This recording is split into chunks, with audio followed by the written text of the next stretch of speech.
Ever bought a chocolate bar and accidentally made your country send money abroad? You know when you fill up your car with fuel you're not just paying for petrol, right? Well, actually you're triggering one of the biggest flows in the entire economy. Every time you buy something you're connected to the rest of the world in an invisible way. Sometimes that invisible flow gets so big it puts pressure on the whole economy. That's what we call the current account deficit, the huge flow, and when you've watched this video, I had no idea that the things I do every day were actually having a direct impact on the economy of my country. Let's just think about something simple for a minute. You earn $2,000 a month, but you spend $2,700. You're buying groceries, upgrading your phone, ordering stuff online, and filling up your tank. When the end of the month rolls around, you check your account and lo and behold, it's back to the red again. So what can you do in this situation? If you need some cash, you can always get a loan, use your credit card, or even dip into your savings. This is exactly what happens to a country, isn't it? So your negative 700 is the same as the country's negative 7 billion. The scale might change, but the logic stays the same. If a country spends more than it earns, it's in the red. A current account deficit is basically the difference between the money a country spends on imports and the money it earns from exports. If a country doesn't make much from selling stuff abroad but spends a lot on imports, then money is constantly going out of the country. This means the country has fewer foreign reserves. When there's less money in the bank, the economy becomes more fragile because we need a steady supply of foreign currency to import goods. As the deficit gets bigger, the currency is put under pressure, the economy gets stressed, and prices go up. So the current account deficit isn't just a number, right? It's just like a heartbeat monitor showing how stressed the economy is. Let's take a look at this with some real-life objects. You buy a smartphone, but the processor is made in another country. You build a PC, but the graphics chip is made in another country. You buy a car, but the engine tech is imported or relies heavily on imported parts.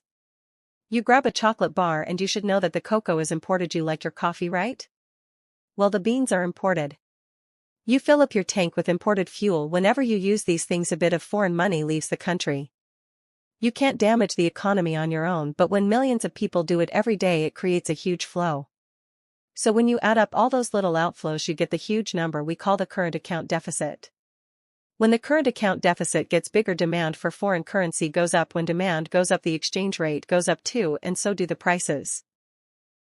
Phones get more expensive, laptops get more expensive, and even bread is affected because energy, fuel, and raw materials depend on imports. So the current account deficit isn't just a problem for high-tech products, it affects the whole cost of living. There are two ways the country can sort this out. If we want to bring in more money from abroad, we need to increase our exports. We could also try to make it less dependent on imports by producing its own technology, energy, and key materials. When production gets bigger, the deficit gets smaller, and sometimes the country even has more exports than imports. So it's clear that the current account deficit isn't just some boring academic term. It's basically an economic reflection of your day-to-day life. Your phone, your fuel tank, and your shopping bag are all part of the same bigger story. If the country wants to keep the deficit under control, it needs to be smart about how it spends the money it's getting.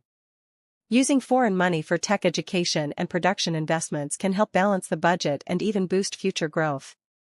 But if the foreign money is just used to boost consumption, the country ends up with expensive imports, which becomes a long-term problem. So the current account deficit isn't just about the here and now, is it? It's a sign of where the country's heading in the long term. Countries that can produce a lot are better at managing their deficits because the stuff they sell is valuable and they don't need to import as much. The real solutions to the deficit are technology, energy production, and industrial independence. At the end of the day, a country's got more to offer than just its money reserves. What really matters is whether it can keep going on its own.